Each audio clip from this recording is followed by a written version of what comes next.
Greetings, everybody. This is Professor Hussain again here with week three, chapter 12, aircraft leasing, co-ownership, as well as fractional ownership.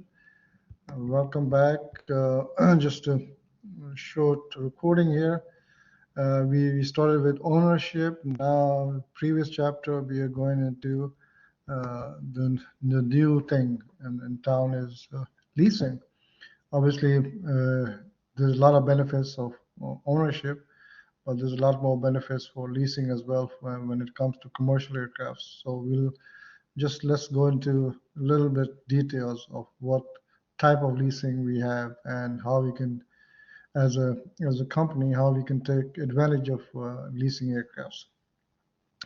Leasing has become increasingly popular method of corporate operators, so the flight schools, charter operators, airlines, and even individuals to obtain use of aircraft without making substantial capital investment required to purchase them. Indeed, U.S. airline fleet is now composed of nearly equal numbers of owned and leased aircraft. Leasing companies are continue to outstrip ownership for new aircraft being added to airline fleets. As an exa- as in aircraft purchases, much of the litigation arises out of aircraft leasing, results from inadequate delinquency in negotiating and documenting details of the lease agreement. The leaseback, a hybrid composite of sale and lease, has generated a volume of litigation entirely out of proportion to the popularity of its use. We have fractional ownership has become a very popular economical alternative to outright ownership, particularly for large and turbine-powered business aircraft. This alternative is not, however, without its limitation and pitfalls.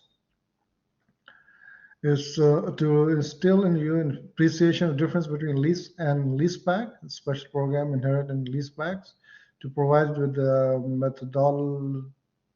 methodological approach to negotiating an aircraft lease, to equip you with basic working knowledge of legal aspects of fractional ownership, to build further your appreciation of prudence of using professional service of legal counsel in preventative role in drafting final version of agreements. Some incorrect use of lease terminology have permeated the aviation industry in recent years. It is important to use language precisely in aviation as well as in law. Lease is an agreement with a contract that permits someone else to use an owner's aircraft. It is only where as a part of the same wraparound business deal. The buyer purchases the aircraft from the seller, then turns around and leases it back to the seller for seller's use.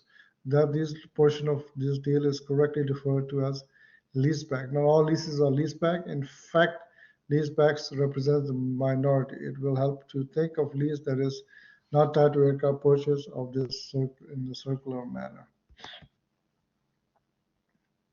Sale and lease forward, two separate transactions involving three parties. FBO sells it to the buyer leases it to a flying club. And then other example is seller sells it to the owner. The owner turns around and leases back to the same company. Drafting of this lease or leaseback agreement is another area which is prudent to have attorney either draft the lease agreement or review the agreement offered to you by other party and suggest changes that may be advisable to protect your interest. A little preventative lawyering at the drafting stage can avoid misunderstanding or disputes that might later necessitate expensive litigation or have an uncertain outcome. In any lease, forward or back, the aircraft owner is referred to a legal term, the leaser, and the user as a leasee. If you're a leaser, you should carefully check the credit rating of prospective leasee before deciding to lease the aircraft to him. After all, you're entrusting him with extremely valuable machine. If the leasee operates or has previously operated aircraft from others, inquire about experiences with leasee, especially timely payments, aircraft care, and maintenance. Another reason to check carefully the person or business you are considering leasing an aircraft to is potential for seizure of aircraft by law enforcement agencies if it is used for illegal purposes, such as drug smuggling. The government expects aircraft owner not only to refrain from such activities otherwise, but also exercise due diligence to ensure others do not use our aircraft to such criminal activities. If the aircraft owner is not directly involved in the scheme, aircraft may be seized, fortified, to forfeited to the government or its owner fails to take reasonable measure to ensure the aircraft is not being used for such unlawful activity. It is not enough for aircraft owner to have seen no evil. Once decision is made to enter into lease, you may save on your attorney's fee by first agreeing with the other part to as many details of lease as possible before going to attorney draft the lease. Your attorney will need information contained in the following checklist to draft the lease agreement. If you bring all this information with you to the first interview, it will save you considerable time and expenses.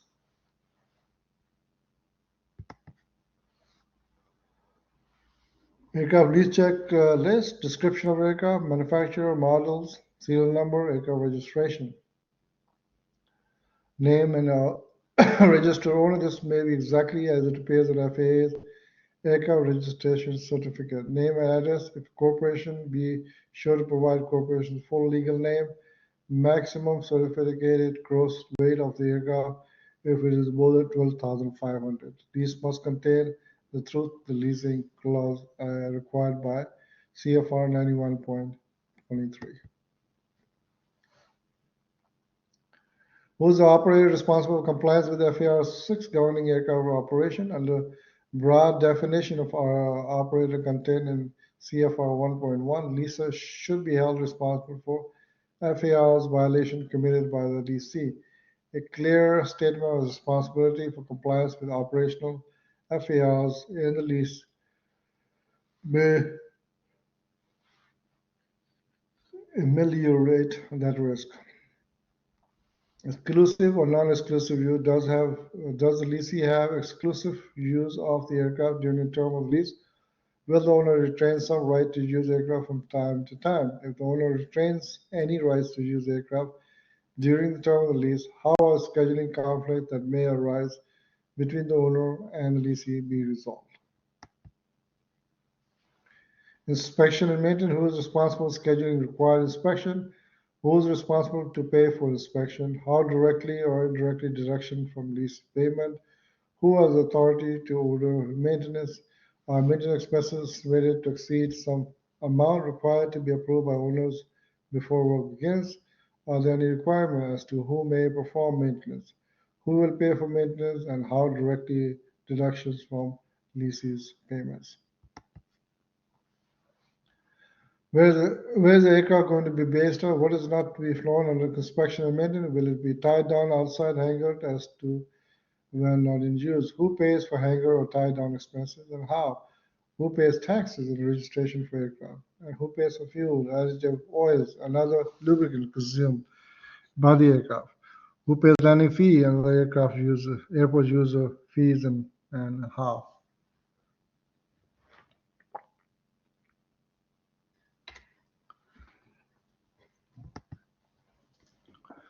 Insurance. Who provides insurance coverage for liability and hull and what amounts? Will exclusion to that insurance be accepted? What pilot qualification will be required? Will the lien holder interest endorsement, breach of warranty endorsement be required to protect lien holders having security interest in the aircraft? Who will be named as insured on the policy? To whom will the insurance company make payments in the event of loss covered by hull insurance? What proof of insurance notice of cancellation will be required to provide it, when and to whom? So these are the very important questions to be asked. Crew expenses. Who will provide crew and pay the salaries, expenses, workers' compensation, insurance, unemployment compensation, insurance, lease payment? What does the lease agreement agree to pay for leaser? X amount per month, per house meter, etc. When, where, how will this payment be made? Is some minimums monthly use or payment guaranteed by leasee? Is there any provision to vary amount of lease payments to the accounts for factors such as changes in fuel prices and inflation. Is the leaser or leasee required to set aside reserve funds for engine overhaul and operate replacement of other limited components.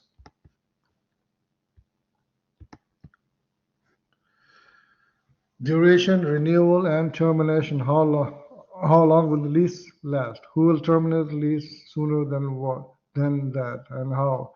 Can't the lease be terminated only for specific reasons, such as non-payment of rent, destruction of aircraft?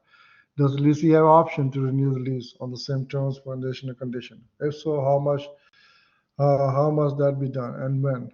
So these are the questions again to be asked during the signing process. Special consideration in leasebacks. In my experience, leasebacks are more frequently lead to dispute and litigation than other leases. In order, aircraft lease for leaser primary motive is to earn income from aircraft. Leases primary motive is to obtain use of aircraft without having to make capital investment required to purchase one. Once the parties' motivation has been harmonized in a lease agreement, the leaser or leasee usually has any incentive to turn around, undermine the happy working of lease.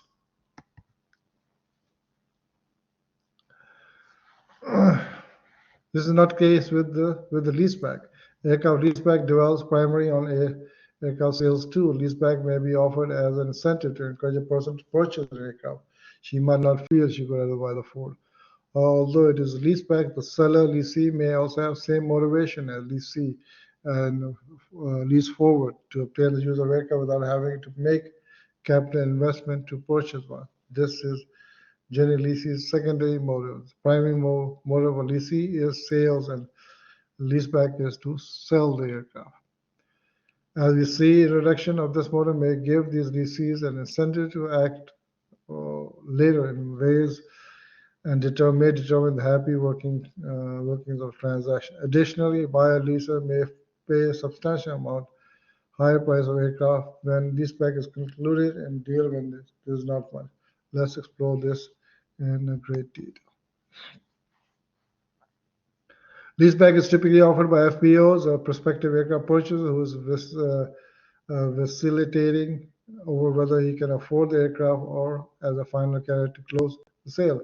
On a leaseback, the prospective buyer is told that he will lease back from the FBO's use of aircraft charter, flights, training, and rental aircraft to help cover monthly payments of aircraft's financial inspection and maintenance. He is told that arrangement will be allowed to new owner. I will deduct a business expense, inspection, maintenance, other storage expenses associated with the ownership of the aircraft.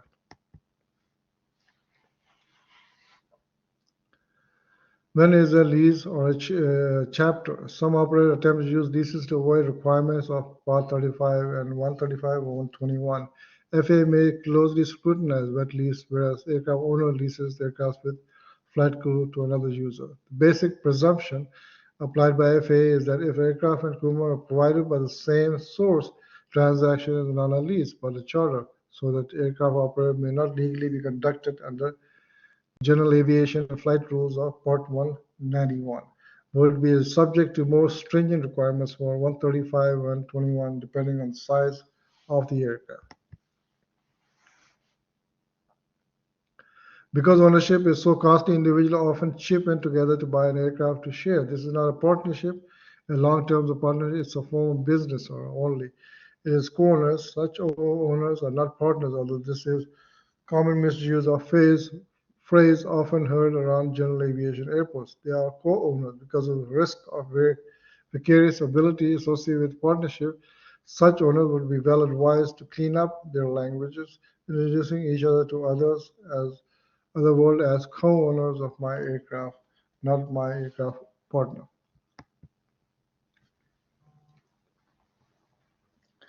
Coming to the fractional ownership, is a form that began in '86, continuing to enjoy increased popularity among a wide range of aircraft users. It is a typical co-ownership. It began in business world as corporate operators move into turboprops, jets, and other large aircraft, but it has now become popular light piston-powered aircraft market as well. For large and turbine-powered multi-engine aircraft, provides a very narrow exception permitting operators under Part 139 time-sharing, interchange, or joint ownership.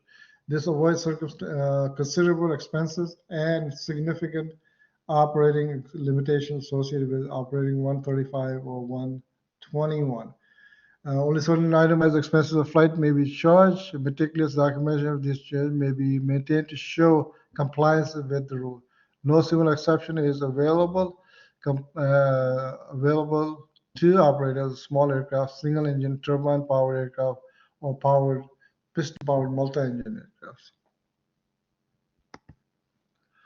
Economics and proposal operational advantage offered by exception to the rule have spawned several aggressively marketed major fractional owners.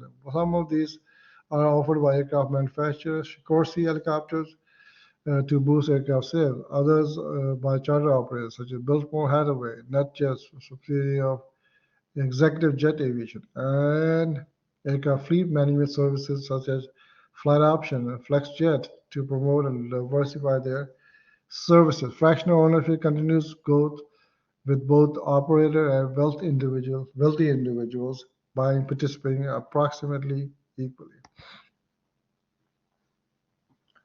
A true fractional ownership program includes four interlocking primary agreements: aircraft purchase agreements, a joint ownership agreement, owner and buyer, aircraft management agreement, buyer and co-owner, aircraft management company, and master interjet agreement between owners and buyers.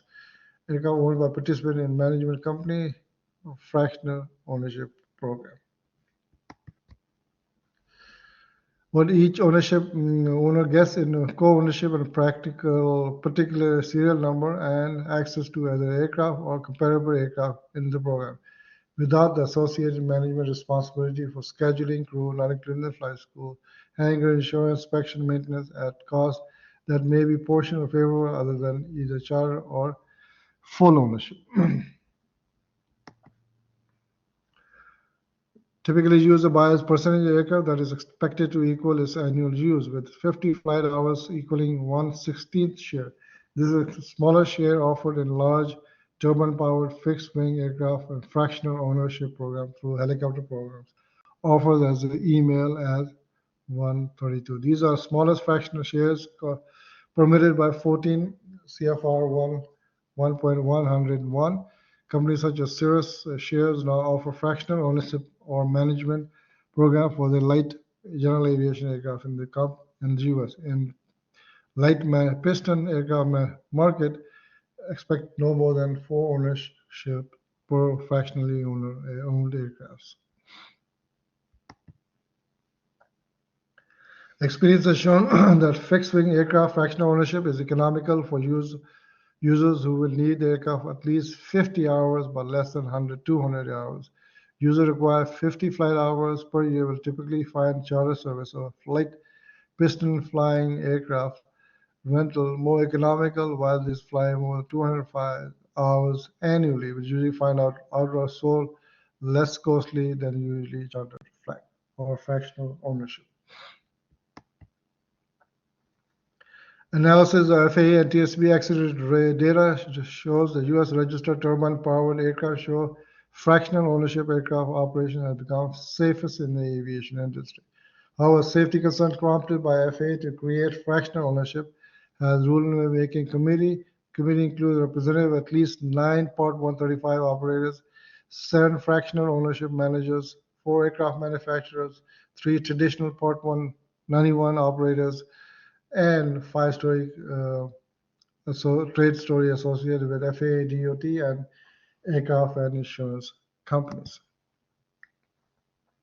2000 committee presented its recommendation to FAA, FAORC, reached consensus that fractional ownership operations should be continued regulated under Part 91. However, committee unanimously recommended FAA adoption of new subpart K 291 to ensure adequate ownership and surveillance of fractional ownership managers equal to that experienced by Part 139, 35 and 121.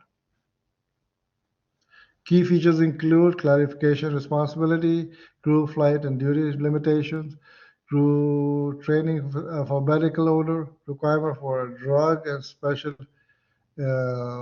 alcohol use recognition program, personnel performing safety-related functions, aircraft equipment, cockpit voice recorder, flight data recorder, establishing of minimum runway length requirements, weather reporting requirements for instrument approaches, and requirements for FAA-approved maintenance and inspection program.